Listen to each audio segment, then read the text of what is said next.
De la Déclaration universelle des droits de l'homme à la Charte africaine des droits des enfants en passant par des conventions nationales et internationales, les législateurs ont réservé une place importante aux enfants dans la société. Dès lors, la protection de le droit inaliénable à la vie,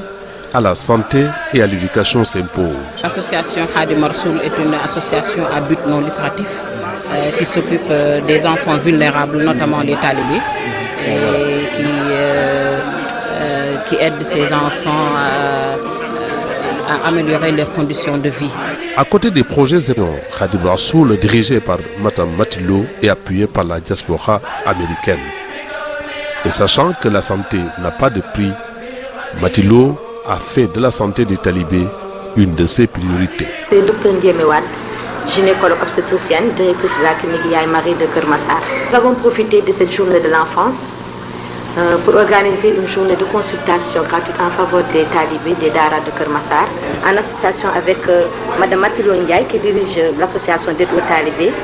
Khadim Rassoul. Nous avons consulté des talibés dans la tranche d'âge de 2 à 12 ans et ces talibés souffraient de pathologies diverses, à savoir des pathologies dermatologiques, les infections ORL et les parasitoses intestinales. Les talibés sont des enfants comme tous les autres enfants du pays à part entière et non des citoyens entiers à part. C'est pourquoi l'association Khadim Rassoul leur offre des camps de loisirs, d'excursions et de découverte des sites historiques de leur pays et la vie coloniale de leurs ancêtres. Je soutiens l'association Khadim Rassoul. Je tiens à préciser que ce n'est pas la personne que je soutiens, mais c'est l'idée, l'initiative de faire plaisir, de faire savoir aux enfants l'histoire de Gorée. C'est notre histoire à nous tous. Et ce n'est pas donné à tous les talibés de venir ici à Gorée, passer une journée comme celle-ci. Le 16 juin, massacre des innocents de Soweto, arrêt alimentaire dans des écoles coraniques de Keur Massar et une journée d'alimentation des talibés. Cette journée rappelle le massacre des enfants à Soweto en 1976 et nous l'organisons depuis 2007. Pour rappel, nous avons eu à faire des excursions vers Gorée pour une visite au niveau de la maison des esclaves. Nous avons eu à faire des consultations médicales au niveau de Keur Massar à la clinique Yaye Marie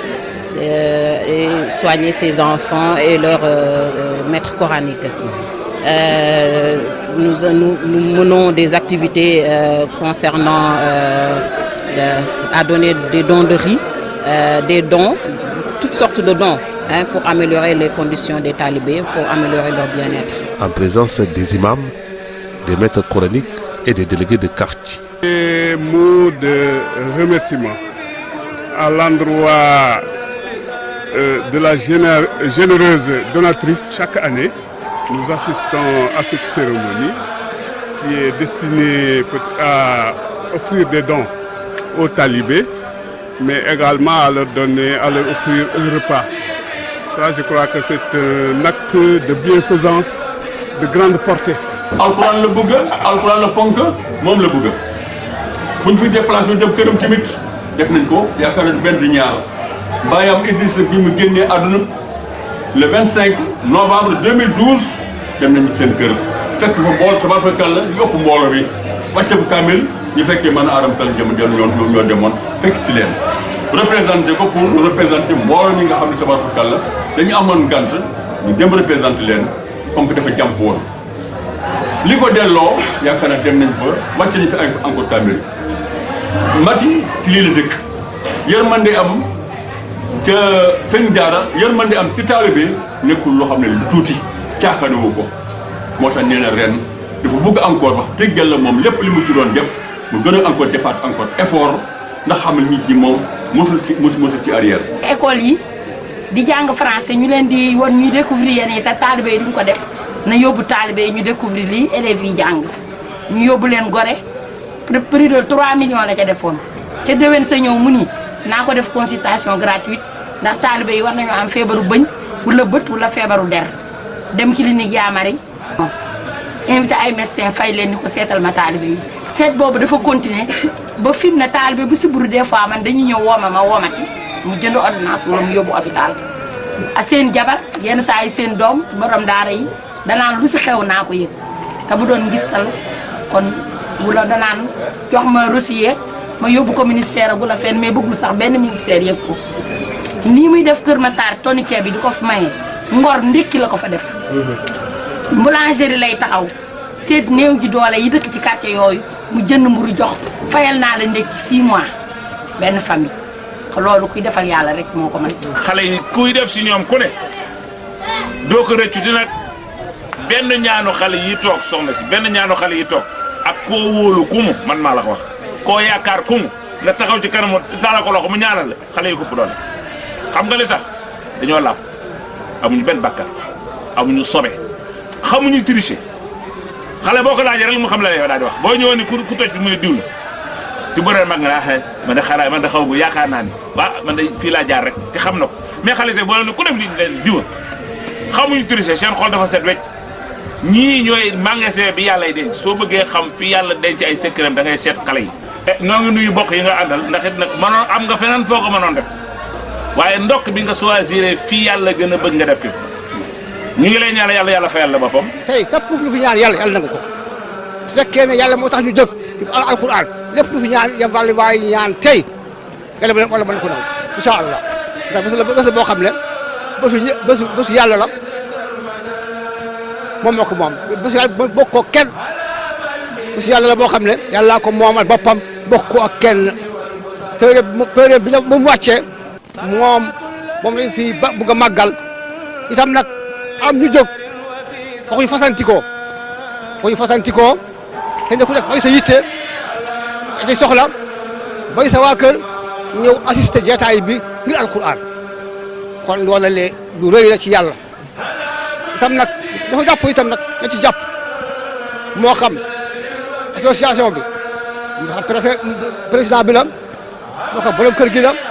moo xam ki nga xam ne moom mooy tax bi tàggat yi mooy ndaw si xëy na ku nekk rek da nga seddu incha allah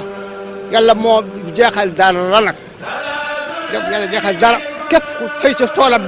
mu añale la dañuy tool mooy toolu yàlla ak mooy toolu yàlla ak yonent bi sallallahu alayhi wa sallam képp ku si xëy yàlla jox la añ te añ bi moo gën a neex añu ëllëg moo gën a neex añu tey ndax añu ëllëg du jeex mukk ci àddina añu ëllëg bu yàlla xasee ba fay la gërëm la texe nga àddina texe àllaaxira la ñuy wut kon lu waay am alal te defoo ci alquran bu ngi bëri ne alal ji dafa gooy loo am mun tuuti boo ci defee alquran yàlla ful ko fay la su wut fay mukk àddina kon ñu ngi ñaan yàlla li nga xam ne ñoo sabab jotaay bi dafa leen gëneel sababu jotaay bi mooy soxna madame Ndiaye Matilo tàmbali na ko fii alhamdulilah ay at si ginnaaw yóbbu na fi xale bi si journée de l'enfant africain journée bi tey 16 juin lu ko sabab mooy fa la ñuy wax maanaam Afrique du Sud Soweto ay xale yu tuuti la ñu faatoon foofu yu bari si 16 juin bii si maanaam 1976 ci la ñu faatoon foofu ay xale yu bari si maanaam si Afrique du Sud ngir seen der bu ñuul ngir duñu ay tubaab duñu ay nit yu weex ba alhamdulilah ñu jël bés boobu 16 juin ñu ne jox nañ ko ndaw africain yi maanaam ndaw réew nit ñu ñuul yi mooy bés bii ñuy feetal tey yéen nag tey kenn taraxulu leen waaye alhamdulilah rabbil dañ leen sagal jox leen ay photo yi nekk def leen si suufu baas di leen jàngale alquran di leen tariro alquran karim te alquran bii ñu tari fi tey si fi waaji daane la inna hadha alqur'ana yahdi lillati hiya aqwam wa yubashshiru almu'minina alladhina ya'maluna salihati anna lahum ajran kabiran alhamdulilah rabbil wax nañ fi alquran te dangam njëriñam ak nu mu defaree ak nu mu dindee nit ki te di jàppale tamit alladhina ya'maluna salihati xoolal nu mu àndee alhamdulilah rabbil alamin day bëggal jullit alquran karim day bëggloo jullit te day bëggloo ki nga xam ne yaa ngi taxaw di jëf-jëf ju rafet dinañ la fay incha allah teer bi moo ko wax dinañ la fay bu rëy su mun borom subhanahu wa taala mooy ku rëy boo rëyalee dara loolu rëy moo ne an lahum ajran kabiran alhamdulilah bil alamin pay bu rëy boobu mati loo yàlla la ko yàlla wërsëgal di jaay sallallahu alayhi wa sallam. L'association a des initiatives en perspective pour la pérennité de cette action, mais aussi la modernisation des daara qui nécessitent des mesures d'accompagnement. Il faut les aider. Ce sont nos enfants, ce sont nos frères, ce sont nos neveux.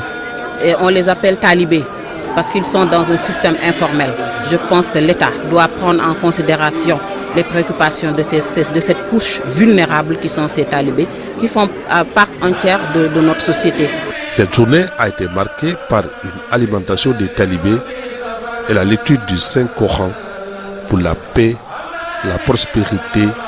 et le repos de l'âme de nos devanciers à l'au-delà.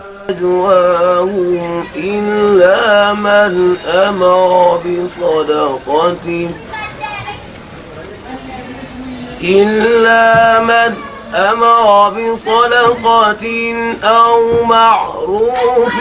أو إصلاح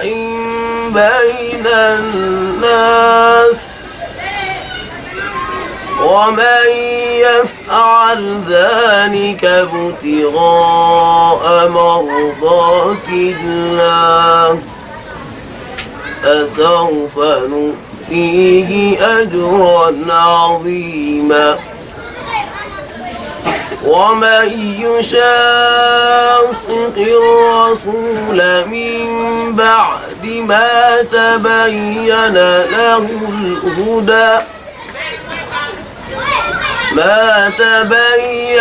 له الهدى ويتبع غير سبيل المؤمنين